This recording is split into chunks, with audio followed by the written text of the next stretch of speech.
ចាសួស្តីបងប្អូនមិត្តអ្នកស្ដាប់ទាំងអស់គ្នាជួបគ្នាសាជាថ្មីជាមួយនឹងសាច់រឿងថ្មីនៅក្នុងថ្ងៃនេះហើយសាច់រឿងនៅក្នុងថ្ងៃនេះដែរមានចំណងជើងថាម្ដាយក្មេកកូរ៉េទឹកភ្នែកព្រោះកូនប្រសាស្រីបង់ក្លាដេសហេតុអីបានជាម្ដាយក្មេករូបនេះគាត់ទឹកភ្នែកព្រោះតែកូនប្រសាស្រីទៅវិញព្រោះថាជាទូទៅធ្លាប់តែឮថាកូនប្រសាជនជាតិអញ្ចឹងច្រើនតែទឹកភ្នែកព្រោះតែម្ដាយក្មេកកូរ៉េអញ្ចឹងណាតែរឿងនេះមួយហេតុអីក៏ចម្លែកខុសគេទៅវិញដើម្បីកុំឲ្យខាតពេលបើសិនជាចង់ដឹងសាច់រឿងថាបែបណានោះយើងទៅស្ដាប់ទាំងអស់គ្នា Polly គឺជាឈ្មោះរបស់បងស្រីម្នាក់ដែលជាជនជាតិបង់ក្លាដេសហើយគាត់បានរៀបការជាមួយនឹងប្តីជនជាតិកូរ៉េនឹងអស់រយៈពេលជាង10ឆ្នាំមកហើយដោយបង្កើតបានកូនស្រីប្រុស3នាក់ហើយក្នុងនោះដែរកូនស្រីច្បងមានអាយុ11ឆ្នាំឯកូនប្រុសពៅមានអាយុទៅតែ6ឆ្នាំទេគឺគាត់នៅរៀនសាលាមត្តេយ្យនៅឡើយទេហើយសប្តាហ៍ថ្ងៃនេះដែរគ្រួសារពួកគាត់កំពុងតែរស់នៅក្នុងអាផាតមិនមួយរួមមានទាំងម្ដាយក្មេកគាត់នៅជាមួយផងដែរប្តីរបស់គាត់មានការងារជាអ្នកដឹកអីវ៉ាន់ឲ្យគេហើយ Pauline វិញគាត់គឺជាអ្នកធ្វើការរោងចក្រវេចខ្ចប់ចំណីអាហារអញ្ចឹងណាហើយជាទូទៅគឺចូលនៅម៉ោង9ព្រឹកហើយចេញនៅម៉ោង5ពេលល្ងាចជីវិតប្រចាំថ្ងៃរបស់ពួកគាត់នឹងជាទូទៅគឺម្ដាយក្មេកគាត់តែងតែងើបមកនៅម៉ោង6ជារៀងរាល់ព្រឹកចឹងណាហើយនៅពេលដែលគាត់ងើបមកនឹងជាទម្លាប់គាត់តែងតែធ្វើនេះធ្វើនោះទេពតប់ពេញផ្ទះចឹងទៅហើយបន្ទាប់មកគាត់នៅរៀបចំអាហារពេលព្រឹកសម្រាប់ចៅរបស់គាត់ទាំង3នាក់នឹងទៀតហើយនៅរៀបចំកាតាបឲ្យចៅនឹងទៅរៀនទៀតរហូតដល់ម៉ោង7ពេលព្រឹកហ្នឹងណាគាត់ក៏ចូលលបទៅដាស់កូនប្រុសរបស់គាត់ទៅធ្វើការអញ្ចឹងណាហើយកូនប្រុសគាត់នឹងងើបមកក៏លបដែរខ្លាចនិយាយរួមទៅងើបមកខ្លាចភ្ញាក់ប្រពន្ធអញ្ចឹងណាប្រពន្ធកំពុងតែគេងនៅក្នុងបន្ទប់ហ្នឹងអញ្ចឹងទៅពួកគាត់ងើបស្ងាត់ហើយស្ងាត់អញ្ចឹងទៅក្រោយពេលដែលប្តីគាត់ចេញទៅធ្វើការបាត់ហើយអញ្ចឹងទៅម៉ោង8ព្រឹកហ្នឹងក៏ម្ដាយក្មេកគាត់ចាប់ផ្ដើមចូលទៅក្នុងបន្ទប់ហ្នឹងដាស់កូនប្រសាម្ដងកូនប្រសាហ្នឹងងើបចុងក្រោយគេអញ្ចឹងណាជារៀងរាល់ថ្ងៃហើយចូលទៅដាស់ម៉ោង8ងើបហ្នឹងមិនមែនថាទៅដាស់ភ្លាមហ្នឹងគាត់ងើបភ្លាមទេណាចូលទៅម៉ោង8ម្ដងអញ្ចឹងដាស់អញ្ចឹងទៅអត់ងើបទេ8-10នាទីអញ្ចឹងទៅគាត់ចូលទៅដាស់ម្ដងទៀតហ្នឹងលើកទី2ហ្នឹងក៏អត់ងើបដែរនិយាយរួមទៅ10នាទីគាត់ចូលទៅម្ដង10នាទី15នាទីចូលទៅម្ដងចូលរហូតដល់ម៉ោង9បានគេងើបហើយបើគេងបែបហ្នឹងឯអាហ្នឹងគេលេងហៅគេងហ៎បងប្អូនគេហៅដេកទេណោះគេឈប់គេងឯមនុស្សយើងទូទៅណាគេគេងអញ្ចឹងឯកូនប្រសាល្អក៏គ្មានណាគេគេងអញ្ចឹងដែរហើយនេះម្ដាយក្មេកចាស់ជរាគាត់មានបច្ចុប្បន្នប្រហែលជា7ជាងហើយមើលគាត់ងើបពីព្រលឹមហើយមកដាស់ពួកយើងគ្រប់គ្នានេះហើយខ្លួនយើងជាម្ដាយគេផងជាកូនប្រសាគេផងហើយយើង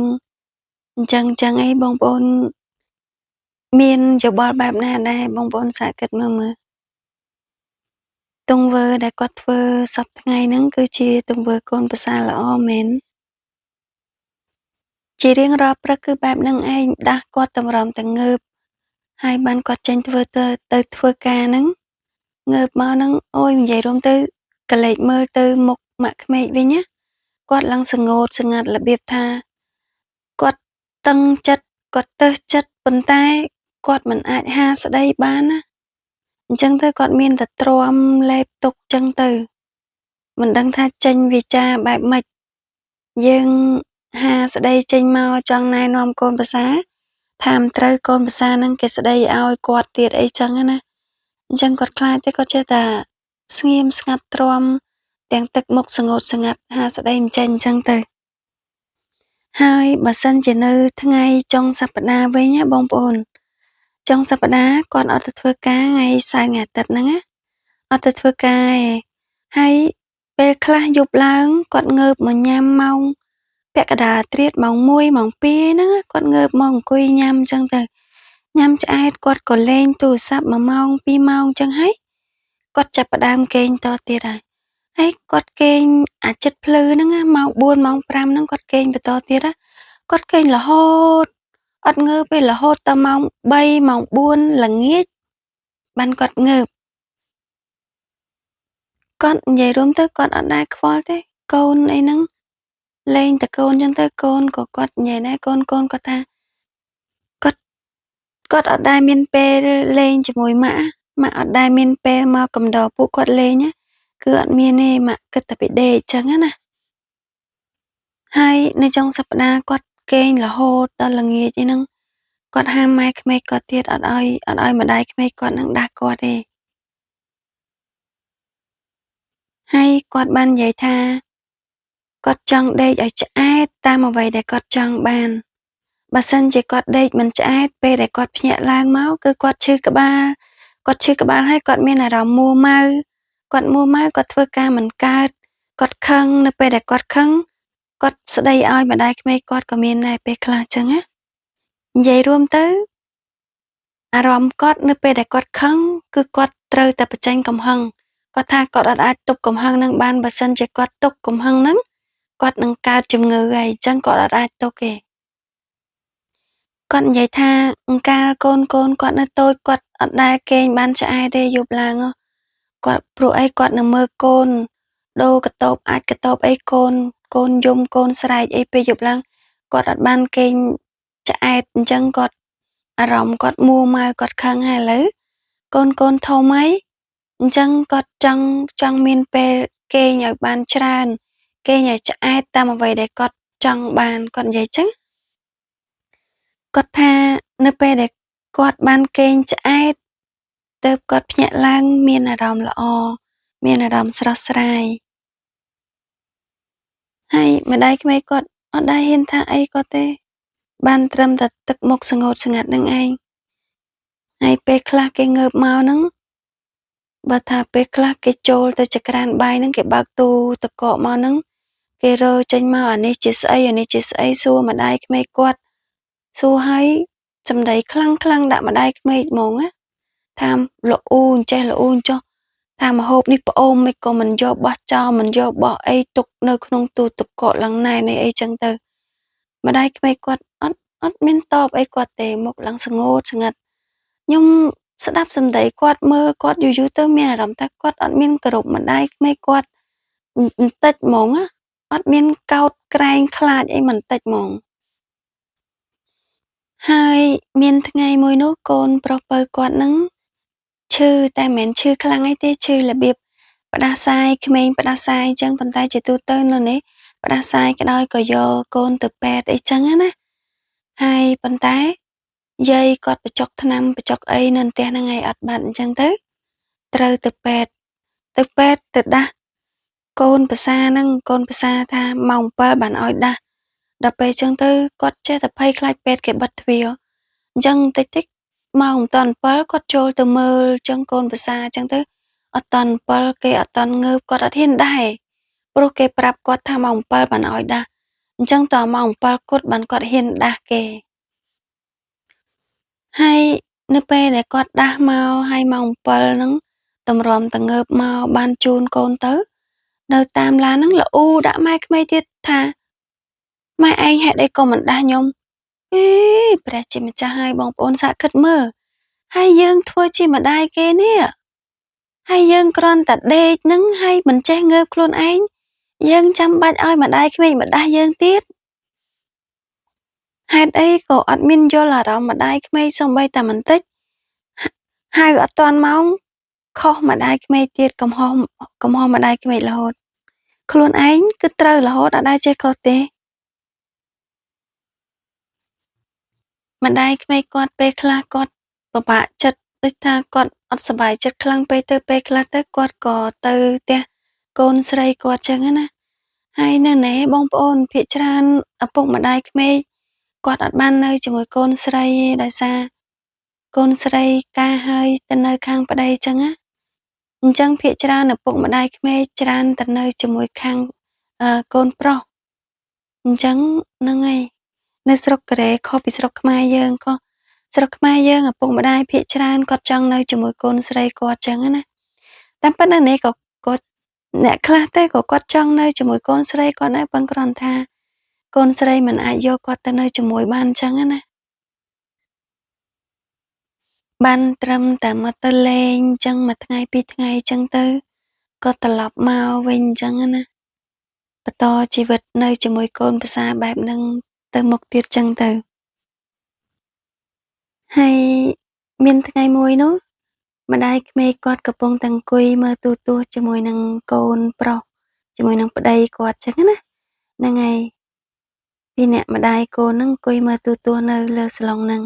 ហើយស្រាប់តែកូនប្រសាស្រីហ្នឹងគេក៏ដើរចេញមកពីក្នុងបន្ទប់ដឹងអារម្មណ៍គេមកទេថ្ងៃហ្នឹងគេចេះចេញមកគេសួរថាម៉ែឯងថ្ងៃហ្នឹងចង់ប្រសាអីល្ងាចហ្នឹងមកហូបអីចង់ប្រសាអីចឹងណាហើយម្ដាយក្មេកហ្នឹងគាត់ក៏មានអារម្មណ៍ថាដូចរាំងឆ្ងល់ថ្ងៃហ្នឹងជាថ្ងៃអីកូនប្រសាមកសួរគាត់ថាថ្ងៃហ្នឹងគាត់ចង់ប្រសាអីចឹងហើយដល់ពេលចឹងទៅគាត់គិតមកស្បក់ហើយគាត់និយាយទាំងសុវ័យចិត្តចឹងណាគាត់ថាគាត់ចង់ញ៉ាំអាគូជីមហ្នឹងគឺជាមុខម្ហូបកូរ៉េម្យ៉ាងដែលមានសាច់ត្រីមានបន្លែមានសណ្តែកបដោះអីនៅក្នុងហ្នឹងចឹងណាម្ហូបហ្នឹងឆ្ងាញ់តែខ្ញុំក៏ចូលចិត្តដែរហ្នឹងហើយដល់ពេលចឹងទៅកូនប្រសាហ្នឹងគេក៏សើចហាម៉ែឯងចង់ប្រសាអាគូជីមមកប៉ុន្តែខ្ញុំចង់ញ៉ាំមាន់គេធ្វើចឹងគេសួរម្ដាយក្មេកហើយម្ដាយក្មេកឆ្លើយហើយគេថាគេចង់ញ៉ាំមាន់ហើយដល់ពេលចឹងទៅមកសន្ទុះក្រោយមកគេក៏សួរប្ដីបន្តគេសួរថាប្ដីបងឯងចង់ញ៉ាំអីហើយប្ដីនោះក៏តបទៅប្រពន្ធវិញថាគាត់ចង់ញ៉ាំមាន់ដែរគាត់និយាយចឹងនៅពេលដែលឮកូនប្រុសខ្លួនឯងឆ្លើយចឹងទៅម្ដាយក្មេកហ្នឹងគាត់ក៏ទឹកមុខសពសពូនធ្លាក់ទឹកមុខចឹងណាគាត់ក៏ដឹងចម្លើយហើយស្រេចដែរគាត់ក៏គិតក្នុងចិត្តដែរថាសួរគាត់បានត្រឹមតែមកសួរហ្នឹងគ្មានទិញឲ្យគាត់ប្រសាទេអីចឹងណាហើយដល់ទីបំផុតមែនដូចម្ដាយក្មេកអ្វីដែលគាត់គិតចឹងកូនប្រសាហ្នឹងគេក៏ឆ្លើយថា2ទល់នឹង1គេចង់ញ៉ាំមាន់អញ្ចឹង2ឈ្នះថ្ងៃហ្នឹងញ៉ាំមាន់ណាម៉ែហើយម្ដាយក្មេកគាត់ក៏អត់មានតបអីដែរគាត់គ្រាន់គិតយើងខ្លួនយើងក៏យើងអាចគិតបានដែរថាបើសិនជាយើងចង់ញ៉ាំមាន់ហើយបើគង់តែយើងទិញមាន់តាមអ្វីដែលយើងចង់ដែរយើងចាំបាច់ទៅសួរគាត់ទៅអីចឹងបើចម្លើយចង់បញ្ចប់សម្រេចលើយើងខ្លួនឯងទៅដែរហ្នឹងអត់មានតាមគាត់ផងហ្នឹងអត់មានទិញអ្វីដែលគាត់ចង់ញ៉ាំផងហ្នឹងហើយទៅសួរគាត់ទៅអីចុះហើយចឹងទៅគេក៏ដើរទៅទិញមាន់យកមកធ្វើរបៀបការីមាន់ចឹងណាតែការីមាន់បែបម្ហូបកូរ៉េមិនមែនជាម្ហូបខ្មែរយើងទេតែវាស្រៀងហ្នឹងចឹងណាព្រោះម្ហូបកូរ៉េវាច្រើនតែក្រហមប្រើម្ទេសច្រើនហ្នឹងហើយជីវិតគ្រួសារគាត់គឺបន្តរស់នៅបែបហ្នឹងជារៀងរាល់ថ្ងៃទៅរហូតអ្នកដែលមិនសប្បាយចិត្តនឹងចង់និយាយថា stress ខ្លាំងជាងគេហ្នឹងគឺម្ដាយក្មេកដែលចាស់ជរាមានវ័យច្រើនហ្នឹងឯងហើយឆ្លងកាត់រឿងនេះដែរបងប្អូនមានមតិយ៉ាងណាហ្នឹងហើយបងប្អូនអាច comment បាននៅក្រោមវីដេអូនេះណាចាអញ្ចឹងសាច់រឿងមួយនេះខ្ញុំសូមបញ្ចប់តែត្រឹមប៉ុណ្្នឹងចុះបងប្អូនអាចចូលរួមមតិ comment នៅខាងក្រោមបានណាហើយខ្ញុំក៏សូមអរគុណបងប្អូនដែលចំណាយពេលដ៏មានតម្លៃរបស់បងប្អូនតាមដានស្ដាប់តាំងពីដើមរហូតដល់ចប់សូមជូនពរជួបតែសំណាងល្អគ្រប់គ្នាជួបគ្នានៅវីដេអូក្រោយៗទៀតចាសូមអរគុណសូមជម្រាបលាបាយបាយ